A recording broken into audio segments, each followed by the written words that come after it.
नमस्कार मित्रांनो, आपण आपल्या या डायमंड आटा चक्कीमध्ये आता शेवयाचे गहू आहे मॅडम. आहे हो, शेवाळ्यांची. शेवयाचे ना, ओलसर गहू आहे ना, शेवाळ्यांची ओले. ओले गहू. धुतलेले गहू. हां, धुतलेले गहू म्हणजे शेवयासाठी आपण रवा करतोय. हो.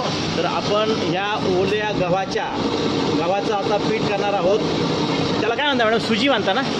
नाही, सुजी नाही म्हणत. मग काय म्हणता? शेवाळ्यांचेच गहू. शेवयाचे गहू म्हणजे काही ठिकाणी सुजी म्हणतात, काही ठिकाणी शेवाळ्यांचे गहू. तुमच्याकडे काय म्हणतात? शेवयाचे गहू.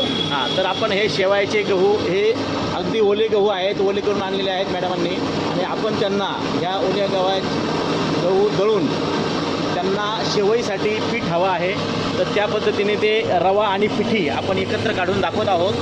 आणि बघू शकता मित्रांनो, त्यांच्या पद्धतीने पीठ येते का नाही. मॅडम बरोबर येते एक पीठ? बरोबर येते. हां, म्हणजे तुम्हाला शेवया बनवण्यासाठी जसा सुजी पाहिजे नव्हती तशी होते ना? होते. बघू शकता मित्रांनो, आपल्या या डायमंड आटा चक्कीमध्ये आपण गव्हाचं पीठ, नागलीचं पीठ, अगदी शेवयाचं पीठ सगळं काही आपण बनवू शकतो. सुंदर अशा पद्धतीने आपण सुजी काढलेली आहे. काही ठिकाणी सुजी म्हणतात, काही ठिकाणी शेवयाचा रवा म्हणतात, काही ठिकाणी शेवयाचं पीठ म्हणतात. तर सगळ्या प्रकारचे आपण हे काढून दाखवलेलं आहे आणि सुंदर अशा पद्धतीने झालेलं देखील आहे. बघा मित्रांनो, एकदम बरोबर आहे. एकदम बरोबर आहे ना? बाबर का?